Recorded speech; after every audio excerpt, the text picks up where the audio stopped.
our topic is salvation. In simple words, salvation means the way that God has made so that you and I can live with God forever and ever.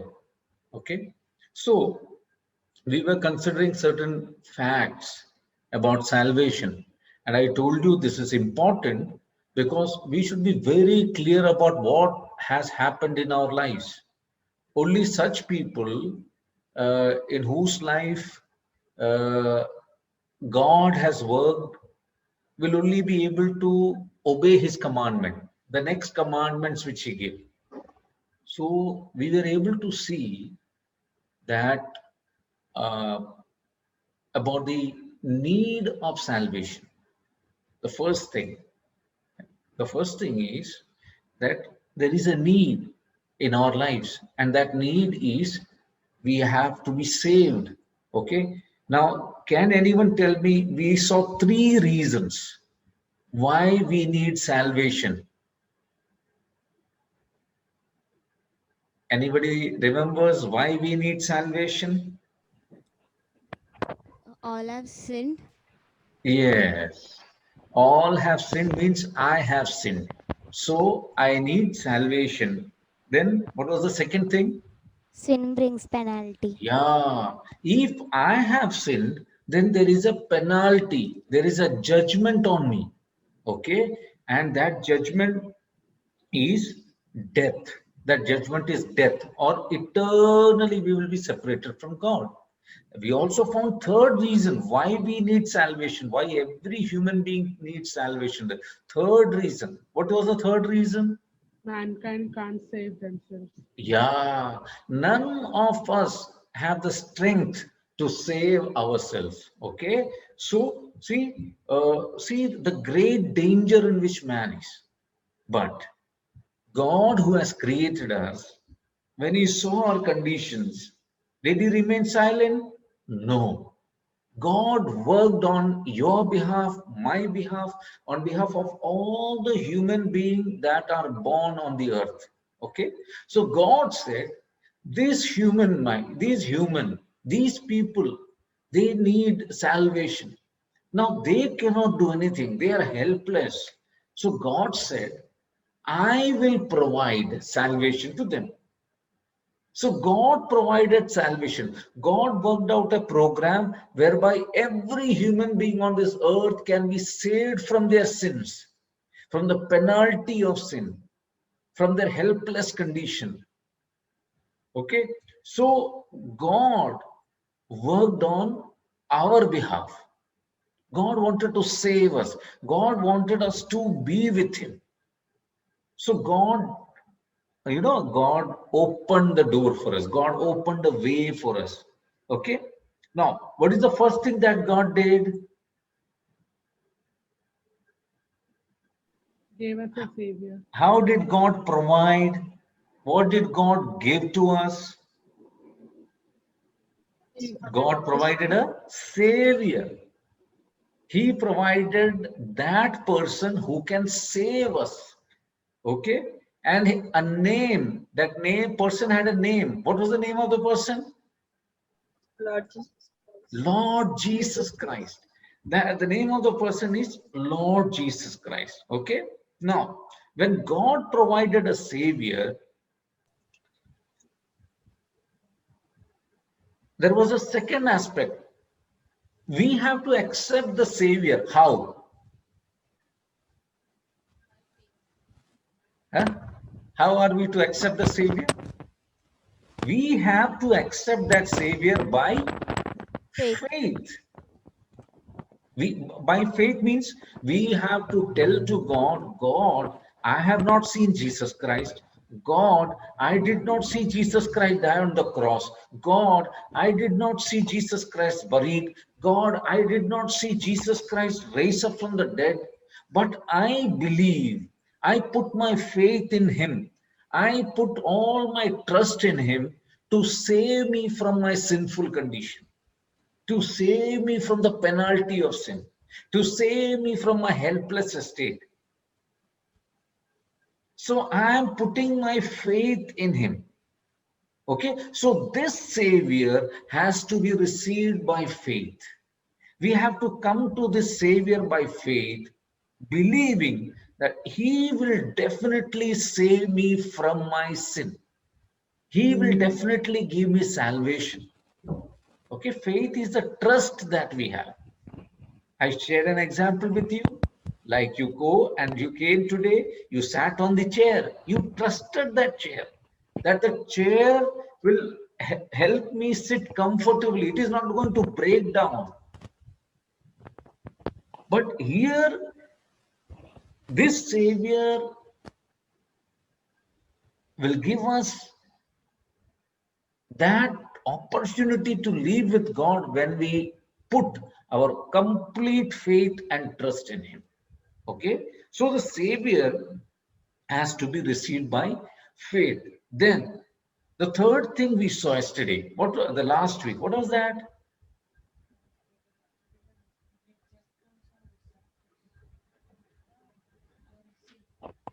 Those who receive the Savior by faith, what did God promise? Eternal life. Eternal life, salvation. God provided salvation to that person. That is eternal life, the life of Jesus Christ. Okay. But those who reject Jesus Christ, those who don't put their faith in Jesus Christ, what will happen to them?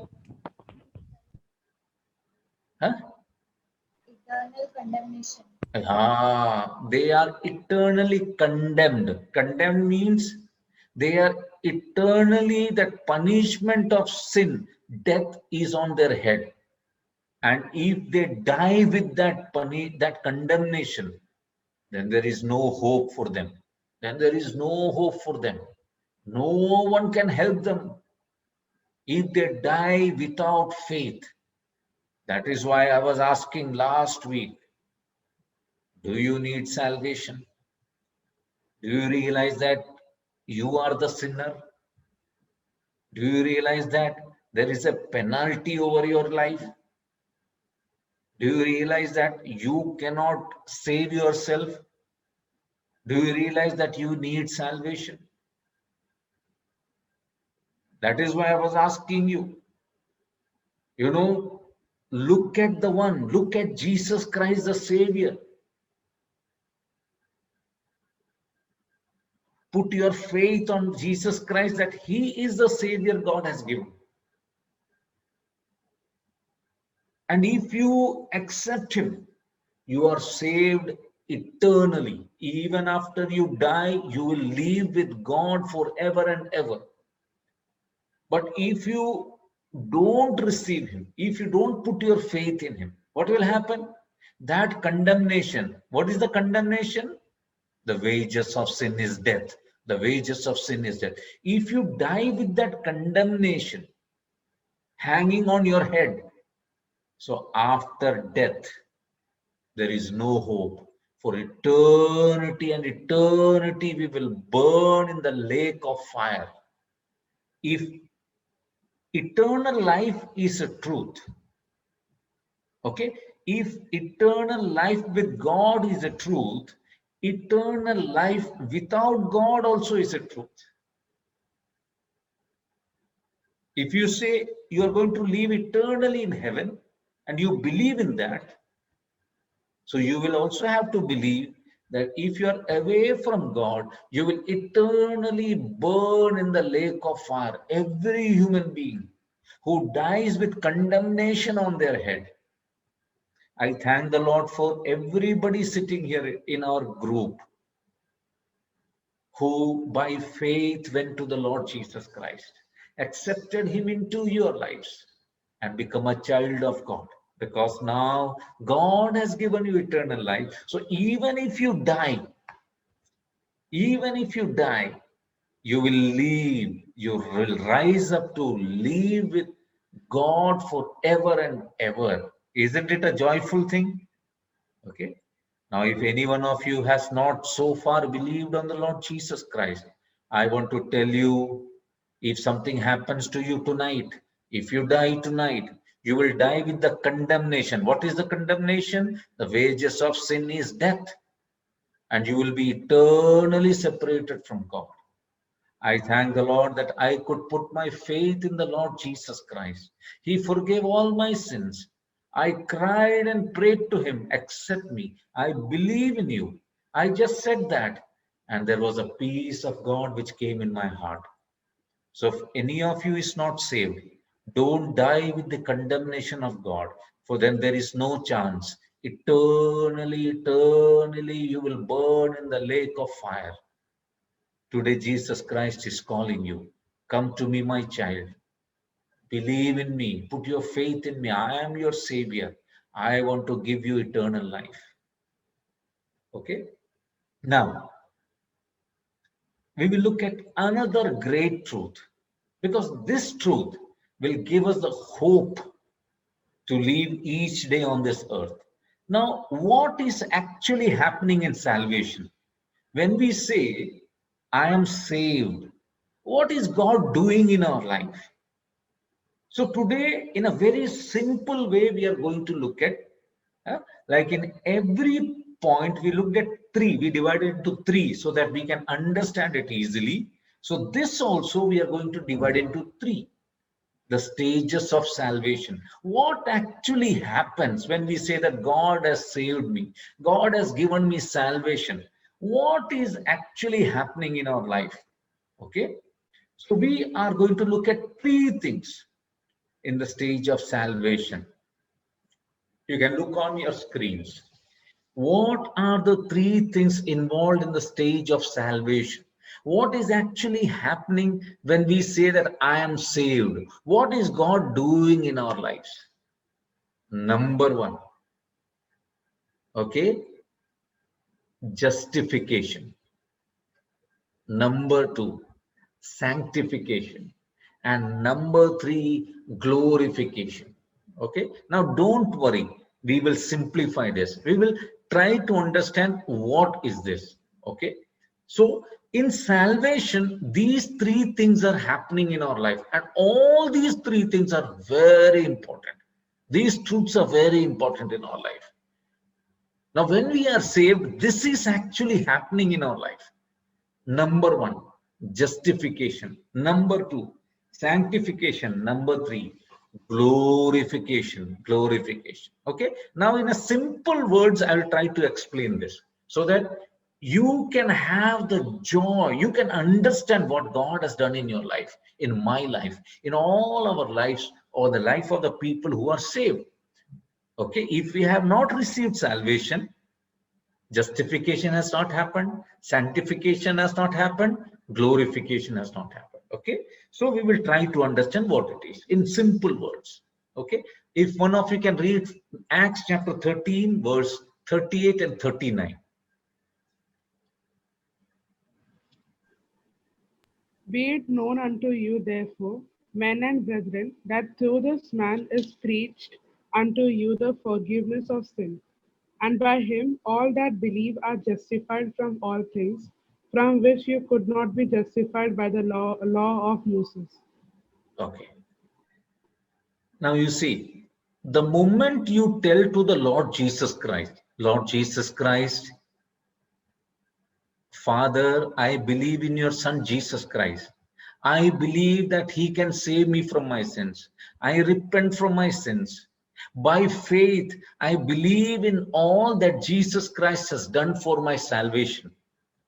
The moment you and I tell this to God, that very second, what happens? Two things happen. Okay, the moment you tell this to the Lord, you are hearing God's word, and the word from the scripture touches your life. You realize you are a sinner. You realize that when sin, if you die, you will go to eternal hellfire, the penalty of sin. And then you suddenly realize that Jesus Christ, according to the scriptures, is a savior. I have to put my faith in him to save me. That very moment that this decision is taken in your heart, the Holy Spirit, helps you to put your faith in Jesus Christ. This is what happens. Justification happens. What is justification? Now you see, what do we read in the verse? Therefore, let it be known to you, brethren, that through this man, who? Jesus Christ. Okay, through Jesus Christ. is preached to you. What is preached to you? The forgiveness of sin. Okay. So the moment you believe on the Lord Jesus Christ, you put your faith in the Lord Jesus Christ, as you believe, number one, all your sins are forgiven. Got it? Got it? All your sins. That was the biggest problem. It was because of sin, there was a penalty. There was a punishment. The moment you put your faith in Jesus Christ, number one, what happens? Your sins are forgiven. Okay. Now you see verse 39. And by him, everyone who believes is justified from all things. Okay. So number one, sin is forgiven. Number two, that person is justified. That person is justified. Okay, two things are happening here. The moment you put your faith on the Lord Jesus Christ, two things are happening. Number one, immediately all your sins are forgiven. All our sins are forgiven immediately. Second thing, what is happening? God is justifying us. Okay, now let us understand this. Okay, now justification. You will ask, what is justification? Okay, justification is you are getting salvation from the penalty of sin. That is what we read in those two verses. We are getting salvation from the penalty of sin. What was the penalty of sin? Death, eternal separation from God. Okay, so the moment a person puts his faith on Jesus Christ, he is getting salvation from the penalty of sin. So now eternal death will not happen in his life. Okay. So what is this word justification? This word justification means, see, we who are sinners, we are legally by law, okay, in the presence of God's law, we are declared as righteous in the sight of God. Okay, the moment you put your faith in God, there is a legal system. God works according to his law. God works according to his law. And according to that law, God is declaring that this person is righteous. Okay.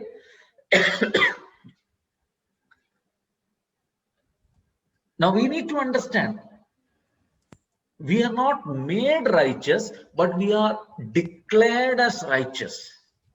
Who is declaring us righteous? God is declaring us righteous. Righteous means God is saying this person has done only right in his life. All that is right in his life. In the sight of God, we are declared as righteous. And this is something which God does one time and immediately. Okay? Justification, or we being made people who are right, our sins forgiven. We are made right before God. When God looks at us, God sees us and says that there is no sin in him. There is no sin in him. So in God's eyes, we are declared as righteous. And this happens one time. This happens one time. It is an instant act of God. Okay. How do we become righteous? See, the moment you and I put our trust on the Lord Jesus Christ, when we say to him, Lord, I believe on you as my Savior and Lord, I put my faith in you that very moment, the righteousness of Jesus Christ is imputed into our lives or put in our lives. Whose righteousness? The righteousness of Jesus Christ. The righteousness of Jesus Christ is put in our lives. Got it? Can Jesus Christ sin? No. Is there any sin in Jesus Christ? No. So the moment you and I believed on Jesus Christ, that righteousness of God is given to us. And when God looks at us, whose righteousness is he seeing? Whose righteousness? God's. Huh? The righteousness of Jesus Christ. Okay. See, I've used the word imputed. Imputed means put on us. The righteousness of Jesus Christ is put on us. So when God is looking at everybody who is saved, everybody who's put his faith on him, in his son, Jesus Christ, how does he see us? How does he see us? Righteous. Righteous. He sees no sin in us. He sees no sin in us. Okay, the righteousness of Jesus Christ is seen in us. That is why we will not die. We will not eternally die and go away, because continuously, whose righteousness is God seeing in our lives, in the life of one who is saved? Whose righteousness? The righteousness of Jesus Christ. So God declared us he is a right person. Why? Because he has given the righteousness of Jesus Christ on us. Okay, that is why a person who is saved, because he is justified, so even after his death, God is seeing because of his faith, which he put on the Lord Jesus Christ, God is seeing the righteousness of Jesus Christ, which is given to us. Is it clear?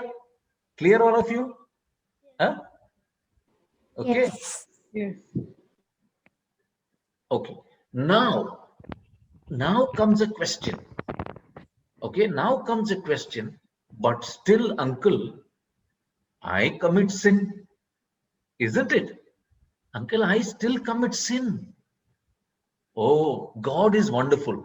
Not only God justified us, God forgave our sins, he justified us, he removed the penalty of sin. How?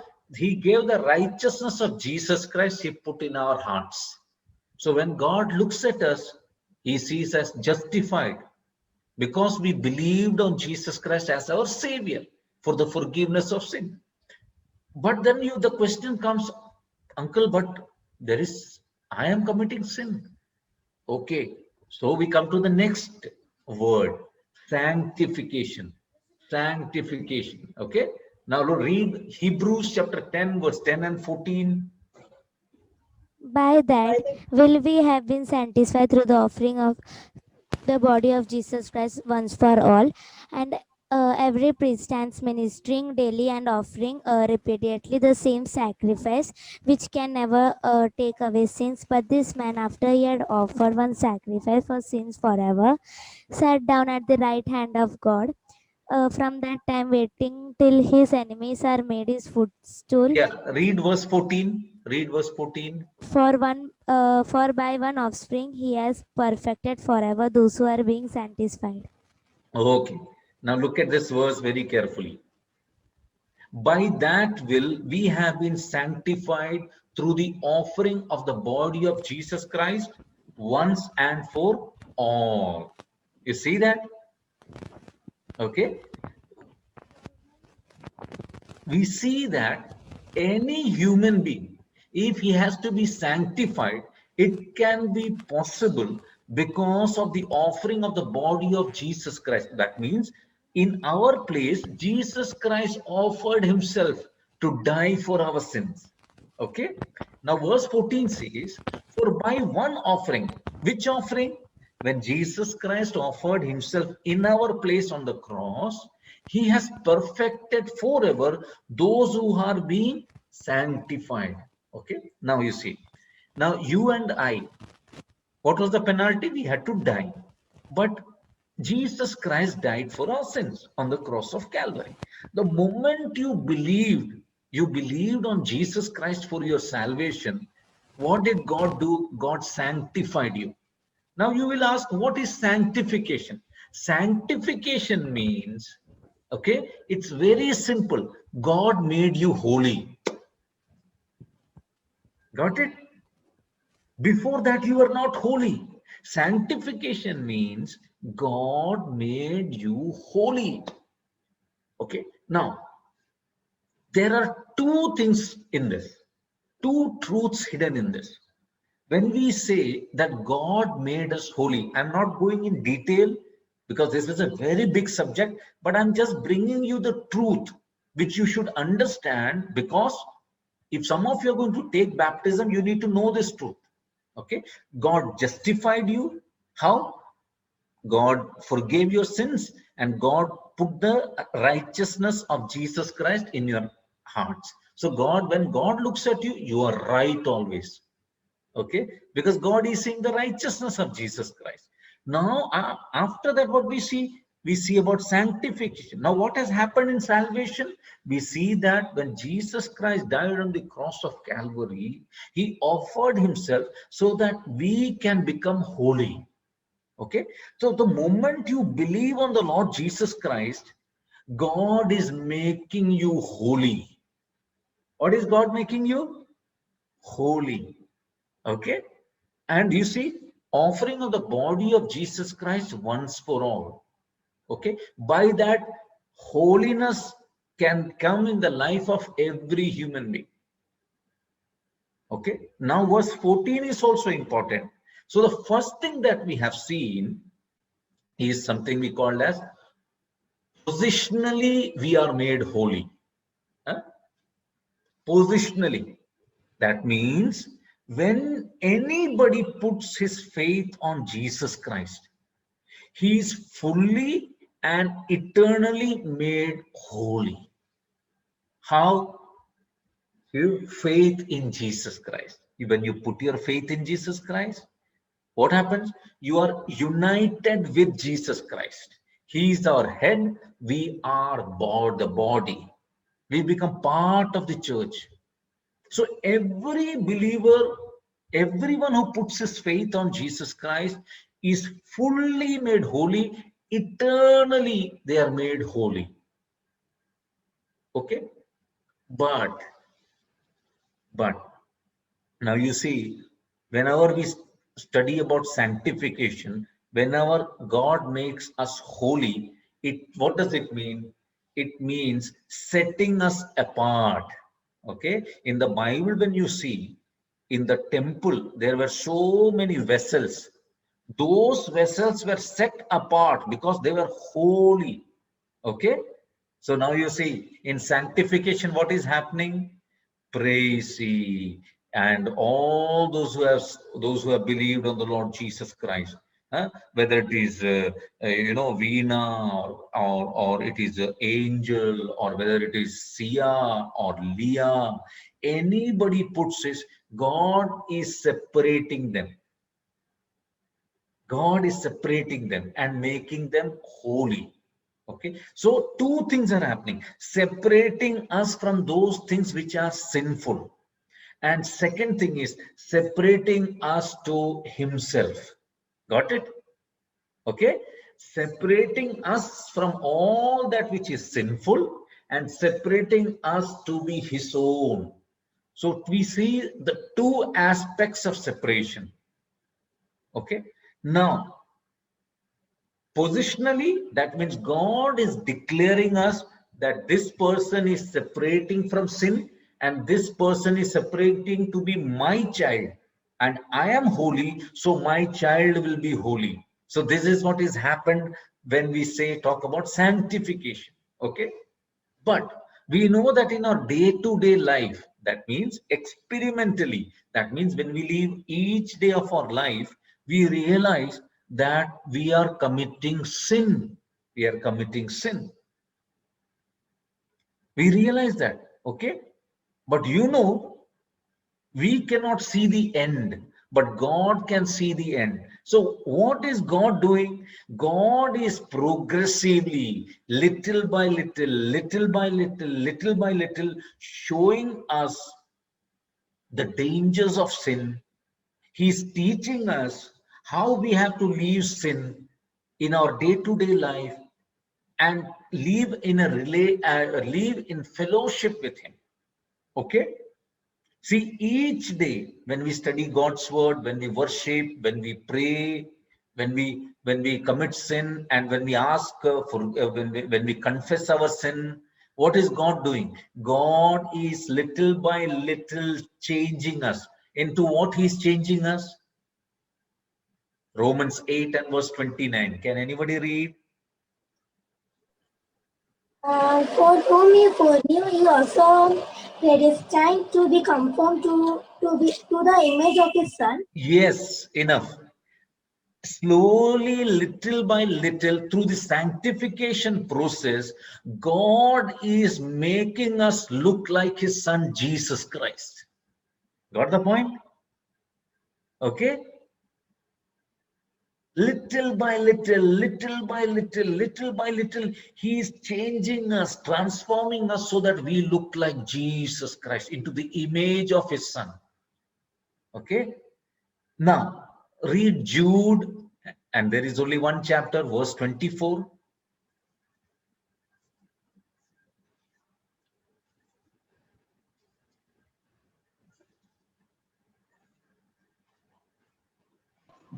Now unto him that is able to keep you from falling and to present you faultless before the presence of his glory with exceeding joy. Yeah. Now you see, every day God is working hard through his Son Jesus Christ, through the Holy Spirit, through the Word of God, so that one day he will present us, perfect before the Father. In whose life this is happening? Only those who are saved. You got the point? You got the point? Now read Ephesians 5 and verse 27.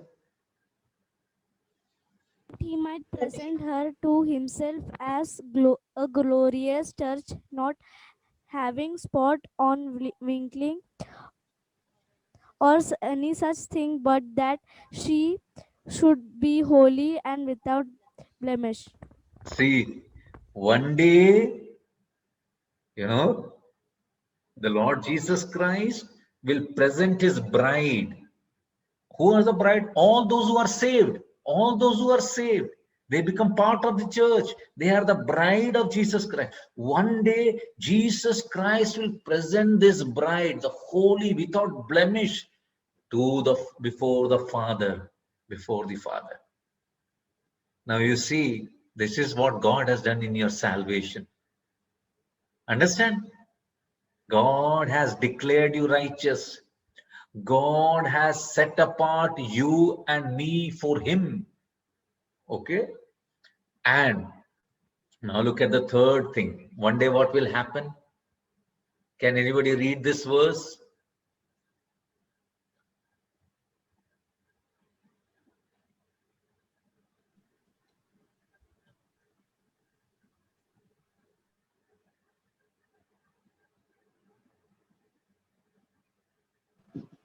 For whom he did foreknow, he also did predestinate to be conformed to the image of his Son, that he might be the firstborn among many brethren.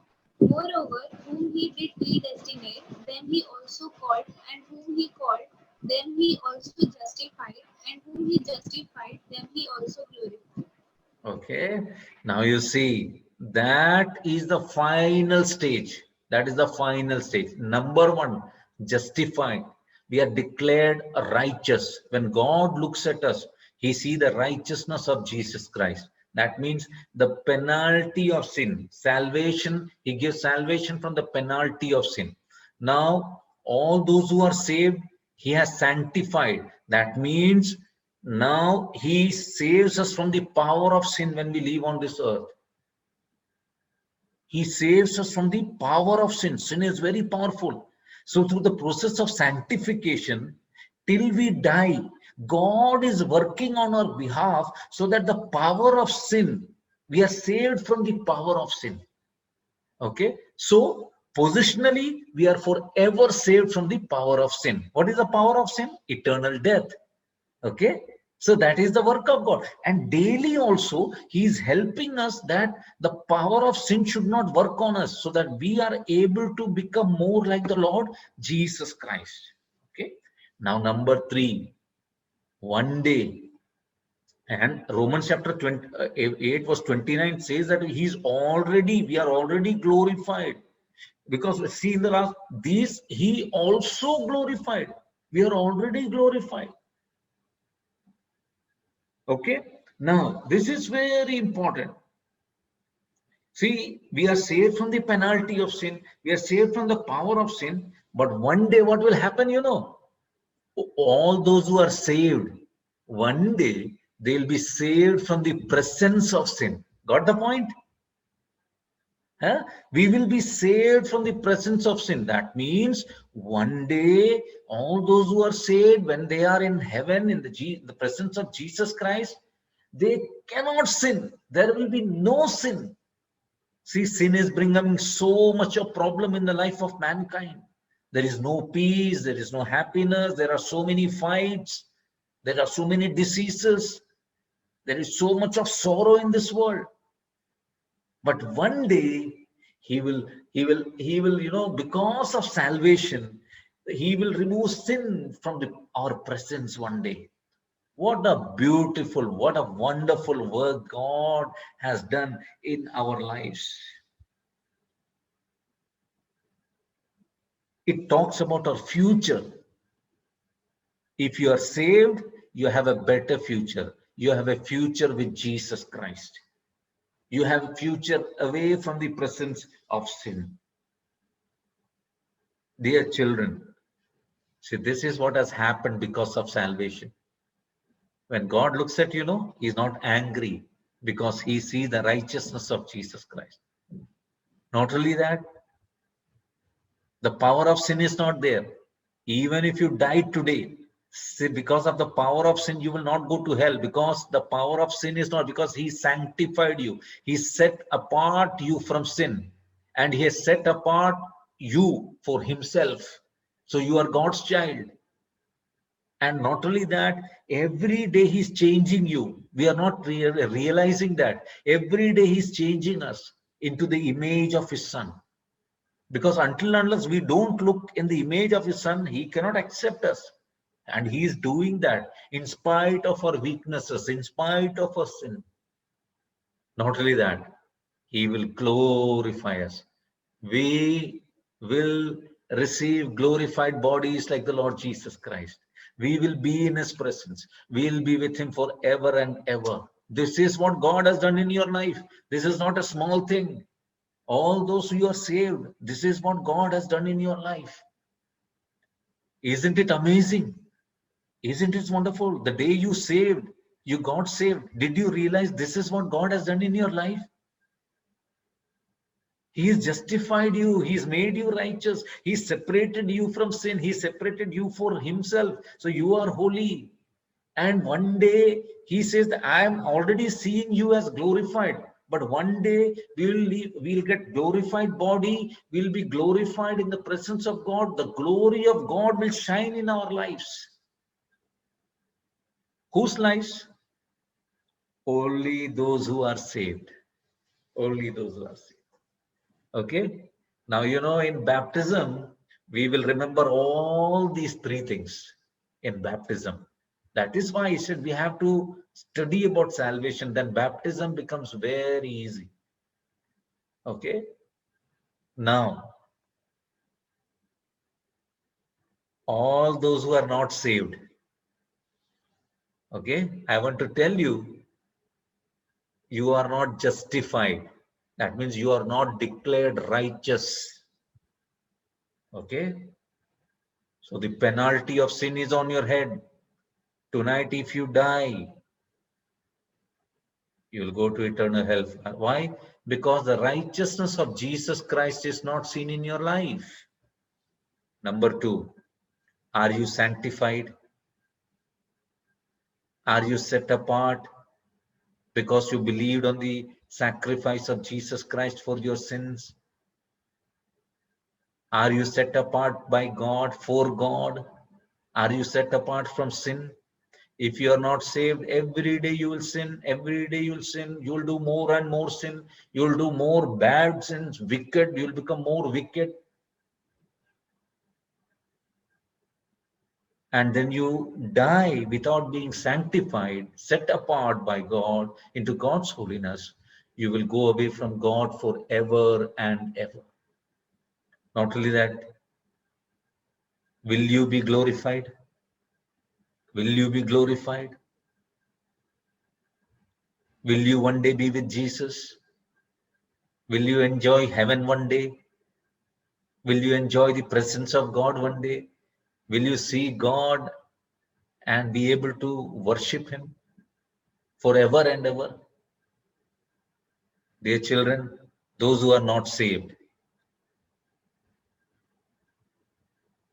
do you want to take a decision for the Lord Jesus Christ? Lord, I am not justified. I don't have the righteousness of Jesus Christ. I am a sinner. The penalty of sin is over me. I want salvation from the penalty of sin. Lord, I am under the power of sin, and one day I will die, and eternally I will go where Satan is. Sanctify me, sanctify me. Lord, I know if I die without you, I will never be glorified. I will never be able to go to heaven. I will never have a good future. So, Lord, please help me. I believe on the sacrifice of your Son, Jesus Christ. Ask Jesus Christ to accept you. Repent from your sins. Set your life, give your life into the hand of Jesus Christ. He can save you from your sins.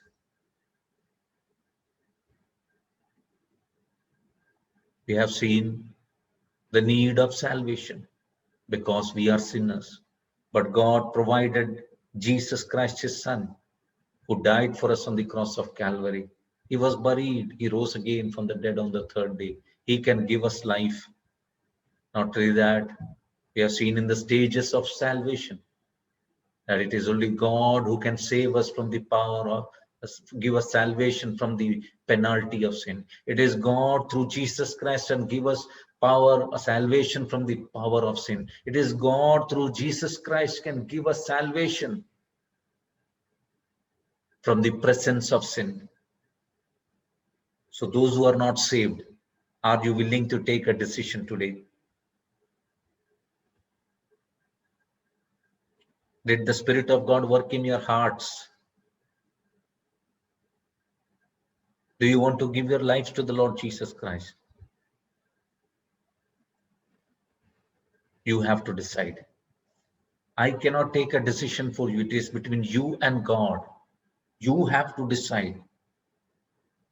My job is to tell the gospel. It is between you and Jesus Christ. You are a sinner. You are the one who crucified Jesus. And if you don't repent from your sins, God will definitely push you into hellfire one day. Today is the day of salvation. Repent from your sins. Come to the Lord Jesus Christ. By faith, believe in Him. He will save you. Anybody has taken a decision today? Anybody has realized the Spirit of God working in your hearts? Anybody has confessed his sin before God that you want to get out from this? Anybody who believes that Jesus Christ has saved you based on the verses that we have read today? Share it with your elders. If God has done that in your life, share it with the responsible elders in your assembly, with the brothers in your assembly. Don't die tonight as a sinner. Look at Jesus Christ. He wants to save you. He loves you. Don't delay. Tonight, anything can happen to us. Don't delay.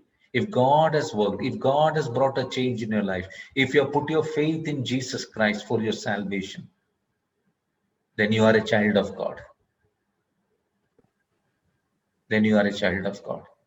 May the Lord work in your hearts through these words, through these verses of the scriptures, so that you also be justified, you be sanctified, you be glorified.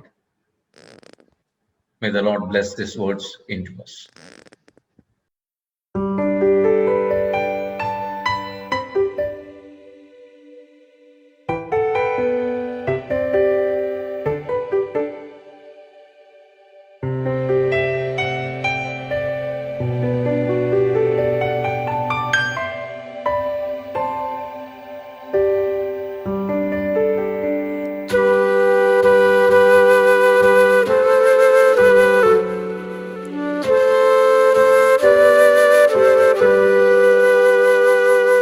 ഞാൻ യോഗ്യനല്ല യേശുവേ നിൻ സ്നേഹം പ്രാപിപ്പാൻ. ഞാൻ യോഗ്യനല്ല യേശുവേ നിൻ നന്മ പ്രാപിപ്പാൻ. എങ്കിലും നീ സ്നേഹിച്ചു, എങ്കിലും നീ മാനിച്ചു, എങ്കിലും നീ സ്നേഹിച്ചു, എങ്കിലും നീ മാനിച്ചു. ഇത്ര നല്ല സ്നേഹമേ നന്ദിയോടെ വാഴ്ത്തും ഞാൻ. ഇത്ര നല്ല സ്നേഹമേ നന്ദിയോടെ വാഴ്ത്തും ഞാൻ.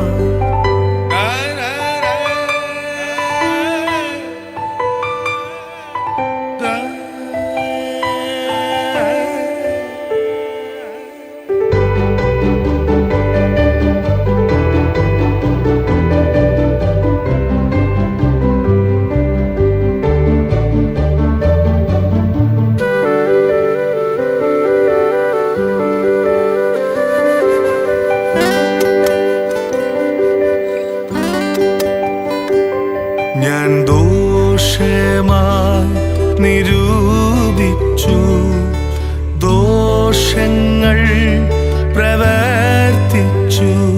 ഞാൻ ദോഷമായി നിരൂപിച്ചു, ദോഷങ്ങൾ പ്രവർത്തിച്ചു.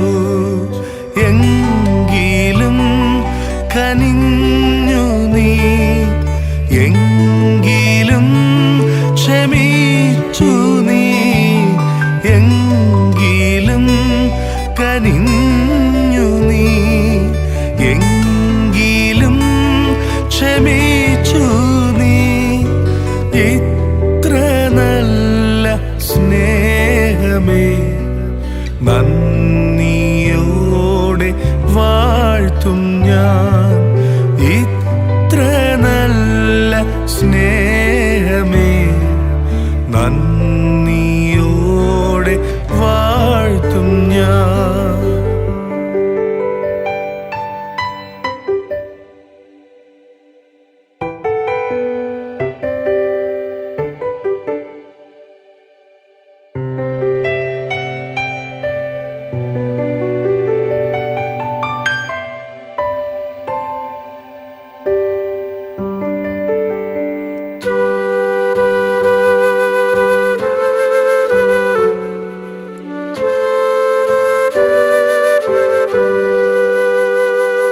ഞാൻ നാട്ടൊലീവായി തീർന്നിട്ടും കായ്ച്ചതില്ല സൽഫലം.